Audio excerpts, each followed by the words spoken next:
If it is true that you are what you eat, as the old adage has it, then what does that make us? As consumers of heavily processed, chemically treated, GMO-infested gunk, we in the modern, developed world have solved the problem of hunger that plagued our forebears since time immemorial by handing our food sovereignty over to a handful of corporate conglomerates. The result of this handover has been the creation of a factory farming system in which genetically engineered crops are doused in glyphosate, and livestock are herded into tiny pens where they live their entire lives in fetid squalor, pumped up with antibiotics and growth hormones until they are slaughtered and shipped off to the supermarkets and fast food chains. There are plenty of documentaries and exposés detailing the dangers of this industrial farming system that we find ourselves beholden to. Any number of activists ringing the alarm about these problems, numerous campaigns and marches organized to raise awareness about these issues. Yet still, nation after nation gets fatter and sicker as traditional diets based on fresh produce sourced from local farmers are displaced by the fast food pink slime sourced from the industrial farms of the big food oligopoly. But, as bad as things may be, they're about to get even worse. As crisis after crisis disrupts the food supply, the solution to these problems has already been prepared. New technologies are coming online that threaten to upend our understanding of food altogether. Technologies that could, ultimately, begin altering the human species itself. This is your guide to the future of food. You are watching the Corbett Report.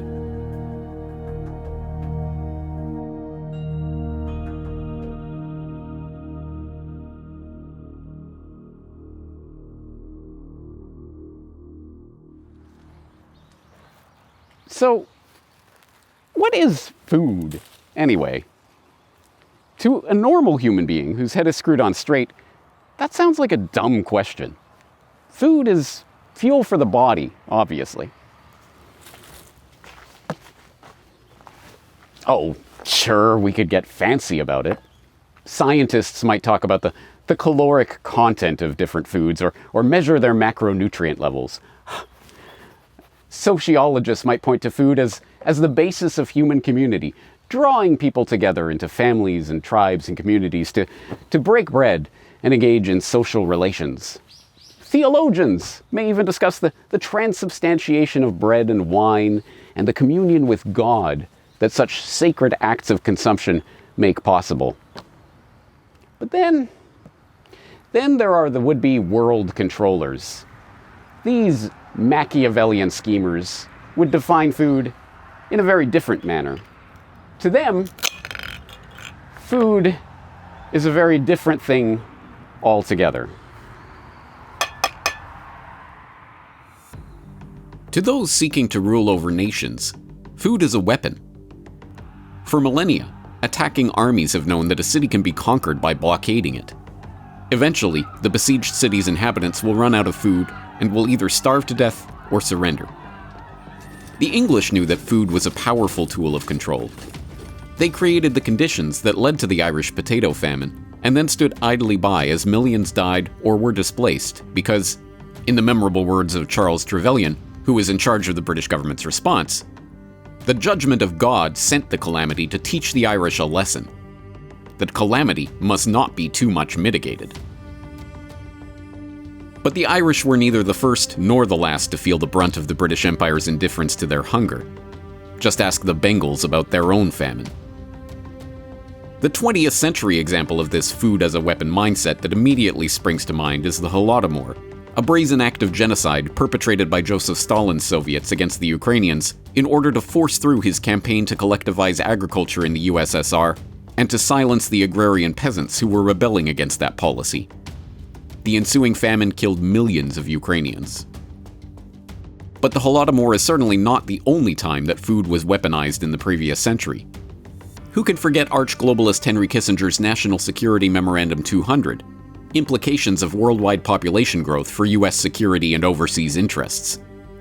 This now infamous document drafted by Kissinger in December of 1974 and adopted as official policy by President Ford in 1975, argues that since growing populations will have a serious impact on the need for food, food aid to the developing world may need to be tied to mandatory sterilization programs or population reduction quotas. Even the coolly calculating Kissinger was forced to concede that such a scheme would turn food into an instrument of national power.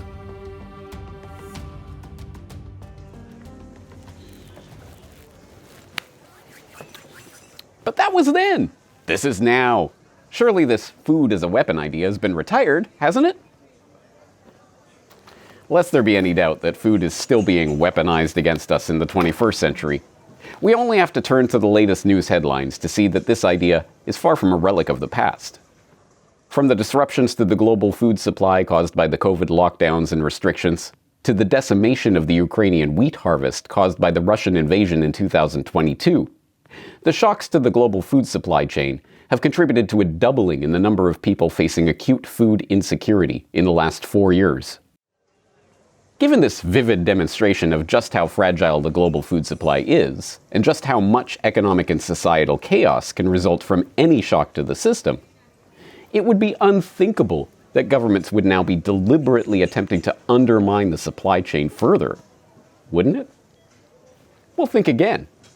From the Netherlands to Ireland to Poland to Italy to Canada to Argentina to Sri Lanka, governments are cracking down on farmers, forcing them to cull herds, lower production, dump milk, and comply with onerous new operating restrictions in the name of reducing pollution. These governments are not stupid.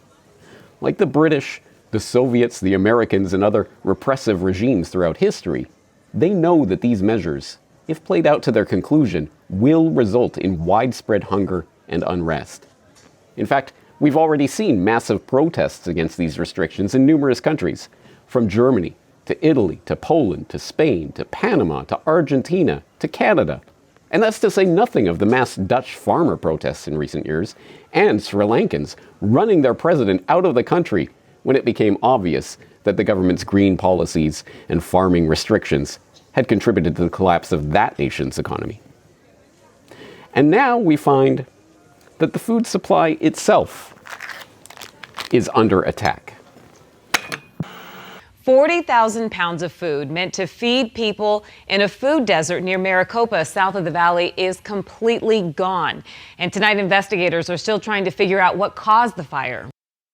Breaking news out of Pasco County. Crews battling a huge fire at a chicken farm. It's all happening on Cal-Maine Foods along Simpson Farm Lane in Dade City. Firefighters trying to figure out what sparked a fire at a food processing plant on the west side. It happened around 9:30 last night on Merida Street near South Zarzamora. Breaking news in eastern Oregon, where crews are battling a major fire at a potato chip processing plant. Air 12 flew over the scene at Shearer's Foods on Highway 207 in Hermiston. Crews were on the scene of a massive fire at an egg farm earlier this afternoon. The fire broke out at the Hillendale Farms location on Schwartz Road. The Salvation Army says around 100,000 chickens may have died in that fire. A series of mysterious fires, explosions, incidents of arson, and even cyber attacks on food processing facilities across the United States in recent years has prompted law enforcement agencies to warn of a coordinated attack on the food supply. In April 2022, the FBI even issued an official notice to private industry, warning that ransomware attacks against the entire farm-to-table spectrum of the food and agriculture sector occur on a regular basis, and noting that such attacks are disrupting operations, causing financial loss, and negatively impacting the food supply chain. This mysterious attack has taken place at the same time as a massive disruption of the global food supply has left the world one crisis away from disaster. With nitrogen fertilizer shortages fueling food inflation, even as governments around the world crack down on their farmers' use of fertilizers and farming inputs, and with war, drought, and trade disruptions also playing havoc on food production, the global farm-to-fork system's ability to feed the world's population is coming into question. Organic farmers and local agriculture advocates have been warning about the precarious nature of the global just-in-time supply chain and its lack of resilience for decades. But one group didn't just warn about the current crisis, they predicted it in surprising detail. In November of 2015, as you can learn from an official press release on the Cargill website, 65 international policymakers, academics, business and thought leaders gathered at the World Wildlife Fund's headquarters in Washington, D.C. to game out how the world would respond to a future food crisis.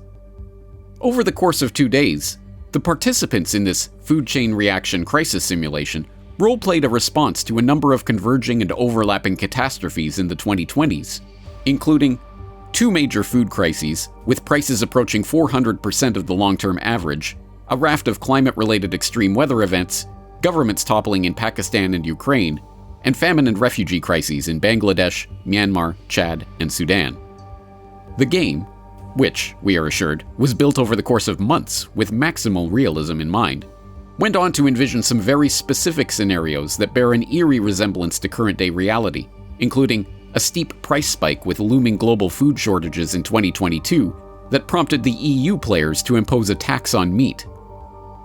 Lest the meaning of this exercise be lost on the general public, the World Wildlife Fund went on to spell it out in their after-action report on the simulation.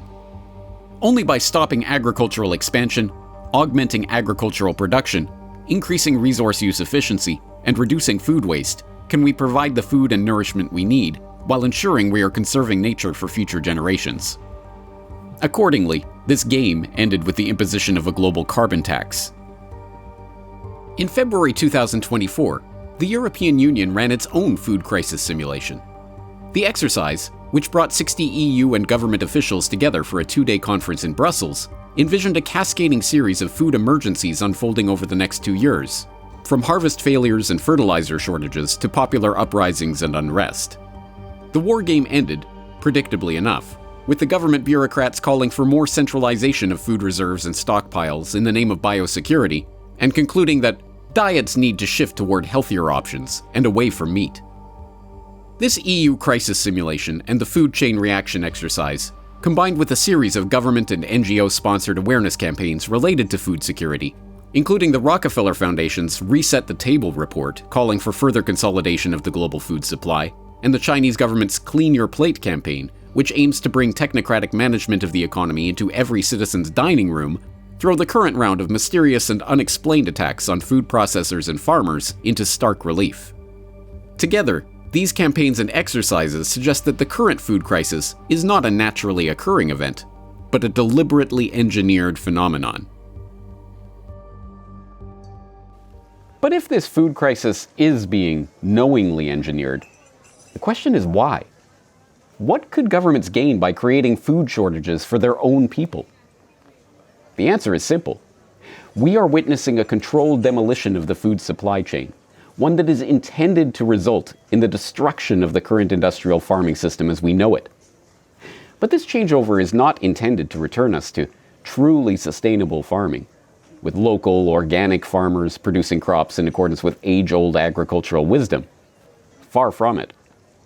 As it turns out, the solution to this food crisis, the one being proffered by the billionaires of the corporate, pharmaceutical, medical, industrial, philanthro, capital, military complex, is being engineered in laboratories and sold to the public via a bought and paid for mainstream media.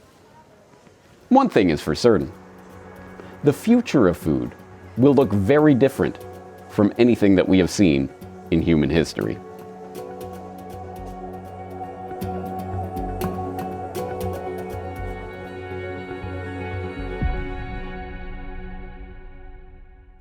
Now, anyone who's been paying attention in recent years will already know the direction that the food industry is heading. Yes, by now we all know the Eat the Bugs agenda being pushed by Klaus Schwab and his Davos minions. And I guarantee that wherever you are, in whatever corner of the world you live in, you will have seen or could easily find a local news story about high school students spontaneously requesting cricket-powdered dumplings in their school lunch, or a puff piece about how valiant scientists are working to save the world with worm burgers. And we all know about the GMO problem, genetically modified organisms making their way into our food supply. We know about the multiple health studies that have proven time and time again the deleterious health effects of GMO consumption. We know about the insane lengths that the GMO giants have gone to suppress bad news about their products, and the insane lengths that the press has gone to assist them in this cover-up. And we know about the additional harms that this technology causes, ruining farmers' lives, contaminating the genome of the planet, and causing associated products like glyphosate to further contaminate the food supply and further endanger our health. But do we know about the next evolution in culinary technology? Now that scientists are playing around with the fundamental building blocks of life, re-engineering organisms at the cellular level, an entire field of biotechnology is opening up that is threatening to fundamentally transform what we think of as food itself. Moving beyond the simple insertion of foreign genes into an organism, scientists are now working on creating foodstuffs from designer microbes, engineering organisms into bioreactors that can be used to grow proteins and other materials for food production, growing meat-like products from cells in the laboratory, and dozens of other zany ideas. The meat of the future will likely be lab-grown. Compared to our conventional methods of getting meat on the table, lab-grown meat, which debuted in 2013, doesn't involve slaughtering of animals, nor does it require as many environmental resources. Hey smart people, Joe here. I'm about to be one of the first people on Earth to eat real chicken grown entirely in a lab. That's right, we're talking the most futuristic nuggets ever. Nearly 90% of Americans eat meat as a part of their diet. But earlier this year, the Agriculture Department approved production of what's known as cultivated meat, that is chicken grown in a lab. This machine is 3D printing steak. The goal is to create a piece of meat without killing a cow. And this Israeli startup is one of the dozens of companies racing to perfect the process. It turns out that cows aren't necessarily the most efficient way of making beef. After a near-decade-long PR campaign, you've probably heard of Impossible Foods and Beyond Meat, companies that employ the latest techniques in chemical engineering to create plant-based meat substitutes.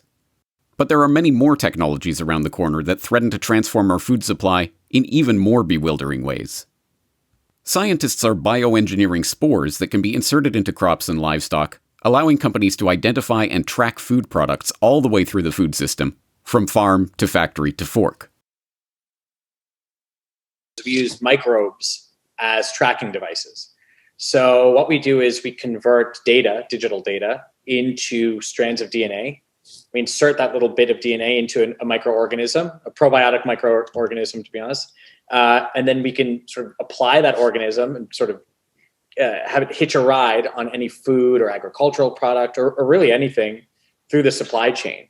And the reason we use a microbe to do it is because we engineer it to go into a spore.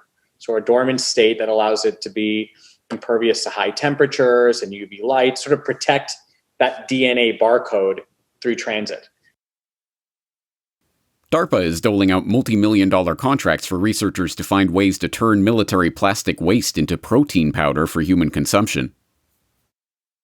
What we're trying to do is to use microbes to take plastic and other inedible plant material and turn that into something that's nutritious. The idea is to turn components of plastic into protein and other nutrients like fats and sugars. If that sounds kind of gross to you, well, I don't want to eat plastic either. What we're trying to do is to take that plastic and turn it into something completely different. A company called Amai Proteins is using genetically engineered microbes to create peptides that taste like sugar but are digested like proteins, a process that, the company brags, allows their product to be legally sold as non-GMO, even though, as they openly admit, these microbes are technically genetically engineered. Then we grow the protein, we biomanufacture it using yeast, just like you do in a brewery. We harvest the protein to get 100% pure protein. And last, our ProTaste food technology incorporates the protein to replace up to 70% of the sugar without compromising taste. And then there are companies like Indigo Ag, a Boston-based agricultural technology company, and tech companies like EY Global and Microsoft, who are ushering in the new normal of agriculture by, as their thinly disguised corporate PR masquerading as investment news likes to boast, utilizing advanced AI and machine learning techniques to create a revolutionary agronomics platform that boosts farmland sustainability and productivity through next-gen microbiome treatments, digital regenerative content, time series satellite imagery, advanced crop monitoring and data analysis, and grain quality testing. What if you could predict the best crops to grow using the power of data? Recognize crop disease or pests faster.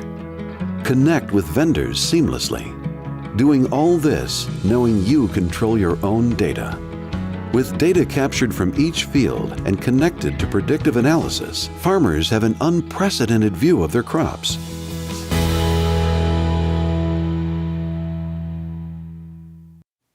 Of course, these technologies will be sold to the public as a way to remarkably improve the boring old food that humanity has relied on for untold millennia. This isn't food, after all. This is Food 2.0. Molecular gastronomy will allow for the creation of all sorts of zany and unimaginable dishes, from spherified juices to deep-fried hollandaise to lollipopified octopus. In the nutrigenomical kitchen of the future, the AI systems that plan our meals and assemble our food will be able to precisely tailor our diet to our individual genome, calculating the exact portions of foodstuffs, or lab-grown food substitutes, we need to consume to meet our desired health goals. And who needs a chef? In the future, we'll bring our Star Trekian ideas of the replicator into reality by 3D printing all our food right in our own kitchen.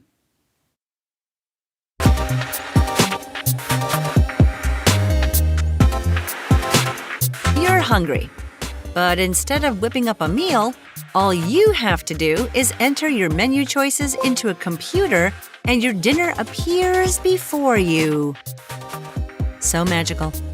It may seem like science fiction, but it isn't. Well, not completely. The future is now, my friends. Is 3D printed food in your future? The propaganda that's being rolled out to sell the public on this transformation of our food supply sounds like the sales pitch of a used car salesman. This shouldn't be surprising. For those who know the players who are pushing this Food 2.0 agenda and their real intentions, it's obvious that the enormous and unbelievably hubristic effort to replace natural food with laboratory-made food substitutes is not about helping the poor and starving to achieve food security, but rather to deprive them of the Earth's natural abundance. The end result will be a population dependent on the laboratory-produced food substitutes produced by a handful of corporations and a population at the mercy of the scientists these companies employ. These molecular magicians will, after all, be able to insert all manner of exotic agents into the food supply at any time. But to really understand where this agenda is heading, and how quickly we are likely to get there if it is not opposed, we need look no further than the story of Future Fields. This company and its product has managed to combine the unholy trinity of fake food: GMOs, bugs, and biotech. So today I'm here to talk about the humble fruit fly and how one day it could save your life, and perhaps all of humanity. So science has given us countless medical miracles. Pandemic stopping vaccines, life-saving therapies. But one of the most impactful things that it's given us and given modern medicine is genetic engineering of biological systems. Future Fields, a Canadian biotech company, has notified the Canadian government of its intention to commercialize EntoEngine, a type of fruit fly that has been genetically engineered to express a growth factor isolated from cows. This growth factor, it turns out, is an important component of the lab-grown meat recipe, which has so far required the use of fetal bovine serum, a substance extracted from unborn cattle, to grow the meat cells. But now that the EntoEngine has been created, Future Fields is excited to use these flying bioreactors to produce the growth factor faster and more cheaply than before.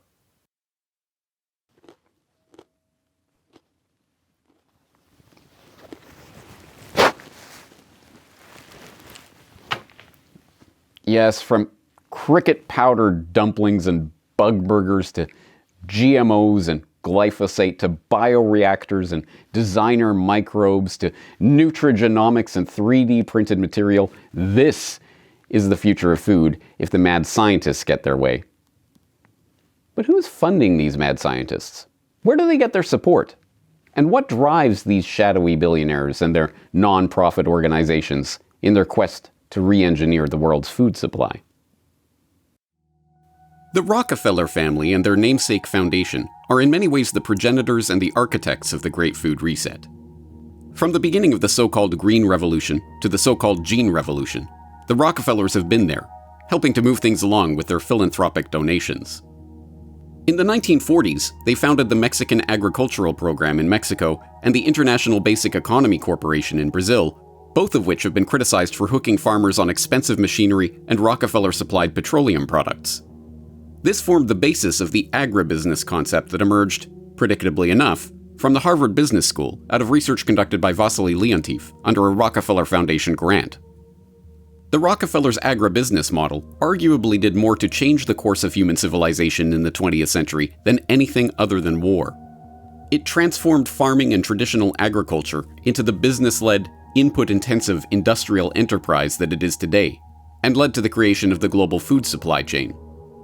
But the Rockefellers' influence did not end in the 21st century. In 2006, the Rockefeller Foundation co-founded the Alliance for a Green Revolution in Africa, whose stated goal of elevating the single African voice on the world stage is belied by the fact that over 200 organizations have come together to denounce the alliance and its activities, claiming that the group has not only unequivocally failed in its mission, but has actually harmed broader efforts to support African farmers. And in 2020, the Rockefeller Foundation released a report entitled Reset the Table, Meeting the Moment to Transform the U.S. Food System, calling for a further centralization of control over the food supply, including a new integrated nutrition security system. Having explicitly cited the Rockefeller Foundation as one of its main inspirations, it's no surprise that the Bill and Melinda Gates Foundation has emerged to become one of the most important players in the Great Food Reset in recent years. Gates was an important early backer of Impossible Burger and its lab-grown synthetic biology food substitute.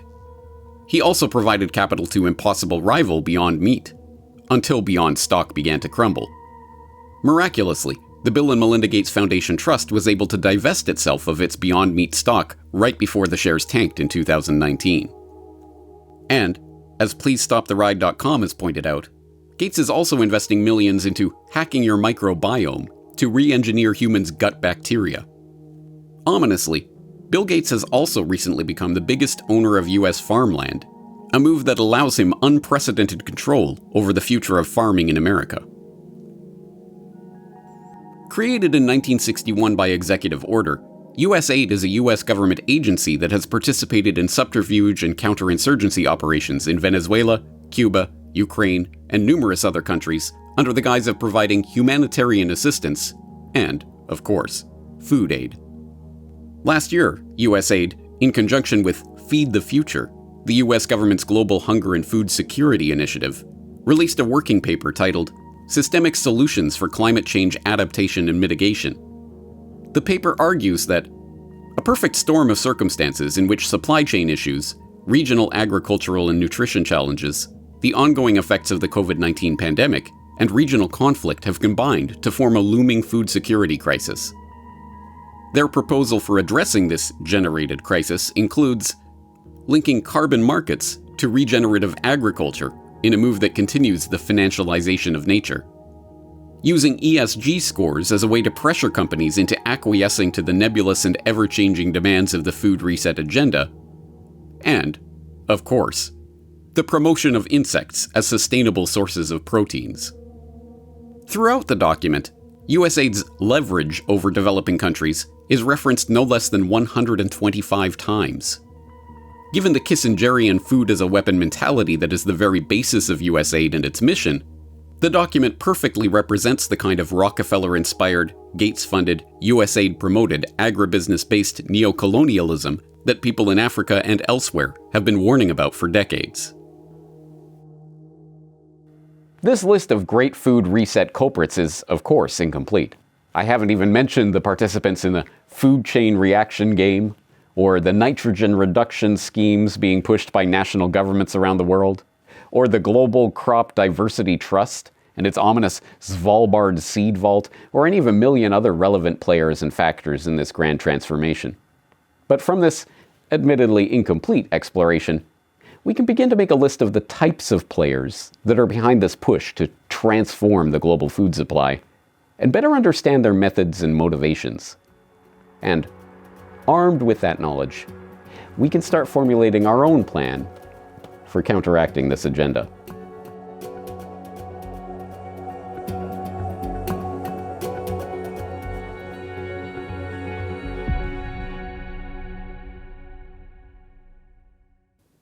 Now, if there's any good news to be had in the sad saga of future fake food, it's that the people are waking up to the Great Food Reset agenda, and they are not happy about it.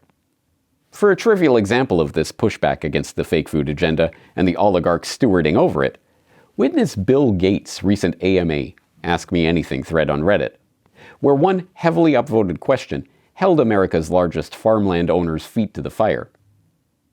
Why are you buying up so much farmland? Do you think this is a problem with billionaire wealth? And how much you can disproportionately acquire?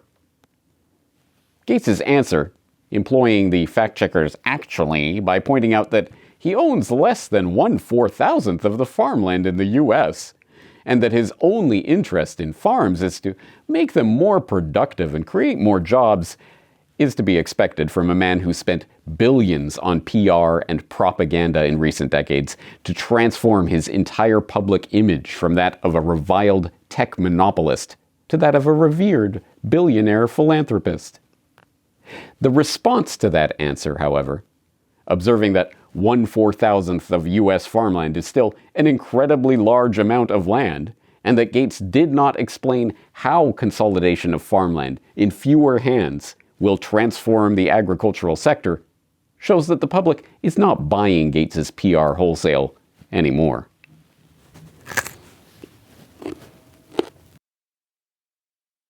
A less trivial example of the pushback against Gates and his ilk is to be found in the open letter to Bill Gates on food, farming, and Africa, published last November and signed by no less than 50 organizations dedicated to food sovereignty, including the Community Alliance for Global Justice, AgriWatch, and the Alliance for Food Sovereignty in Africa.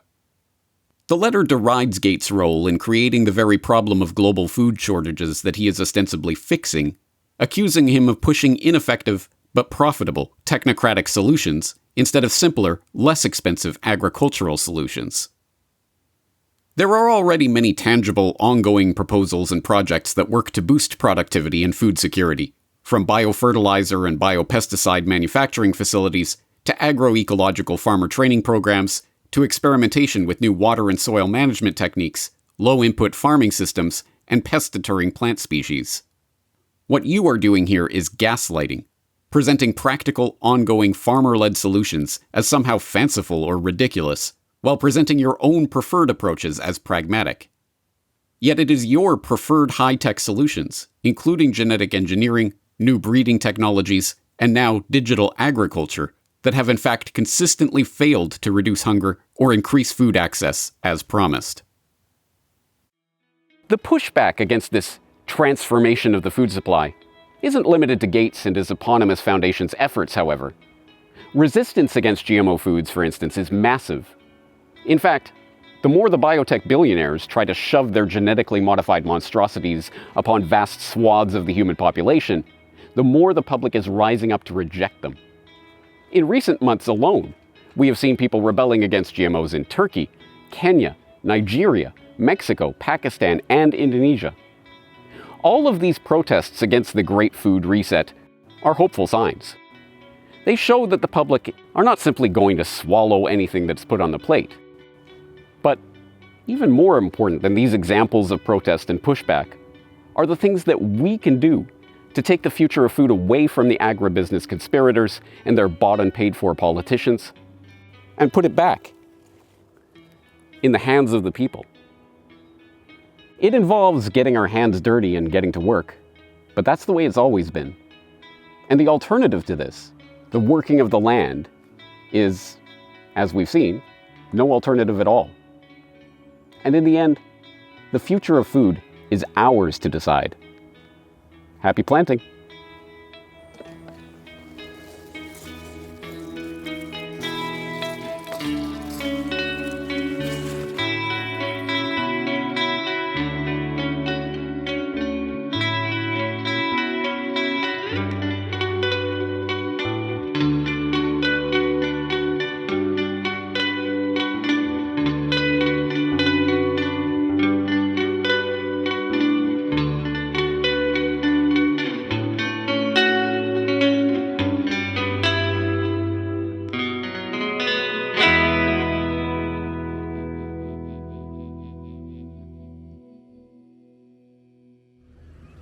Hello, I'm James Corbett of CorbettReport.com, the writer, host, director of the short documentary feature that you just watched on the future of food. I hope you enjoyed the production, but more importantly, I hope that you got something out of it. And if you would like to get even more out of it, then I wholeheartedly suggest that you take a look at the absolutely free transcript of this entire production that is available at CorbettReport.com/futureoffood. I hope you will check that out because it has the hyperlinks to all of the resources, all of the documents, further reading, further viewing material that is very much of relevance. If you are interested in this topic, I hope you will start diving into the research. Please do not take my word for it. Please start researching this incredibly important information for yourself. And you can do that through CorbettReport.com/futureoffood, where you can download this presentation in audio and visual form, and there's the complete hyperlinked transcript of the entire documentary. I would exhort, if you find this information useful, please get this information out to others, whether through that link at CorbettReport.com or through any other means at your disposal. I think this is an incredibly important issue. And if you, like me, think this is an important issue, then I would also suggest that we start collectively thinking about ways to take back the future of food, take it back into our own hands. Because as important as this information is, and as potentially demoralizing as a documentary production like this can be, I definitely do not want this to be a message of disempowerment. Rather, the exact opposite. This is a message of empowerment. We still have the ability to take the production of our food supply back into our own hands, and we need to start working on that together. If you are interested in that project, well, you're in luck. If you don't know about the Corbett Report, I do a regular series called Solutions Watch, in which I concentrate not on the bad things that are being done to us, but about the things that we can do ourselves to try to make the world a better place. And so in the near future on Solutions Watch, I will be addressing this question specifically. How do we take back the future of food? If you're interested in that material, I suggest you stay tuned to CorbettReport.com. Also, this material that you've been watching, The Future of Food, is based on a series of articles that I first researched and wrote back in January of 2023 for the Corbett Report subscriber newsletter. So if you would like access to this information as I am working on it for potential future documentary projects, then I would suggest, well, I would humbly ask if you'd like to support this work and to receive the Corbett Report subscriber newsletter, please sign up as a Corbett Report member at CorbettReport.com/members. I very much appreciate that support. Or you can get this material completely for free as well. The free version of the editorial that is the heart of the subscriber newsletter is published absolutely 100% for free to my Substack every single week when I am publishing it, CorbettReport.substack.com. There you can sign up for the free email list so that you can stay up to date whenever anything is posted to the Corbett Report, including that aforementioned upcoming Solutions Watch on taking back the future of food. So there's plenty more to say on this topic, but I hope this is at least to wet your whistle for digging into the main course of the real research about this topic and how we can confront it. I hope you'll be there with me. James Corbett, CorbettReport.com.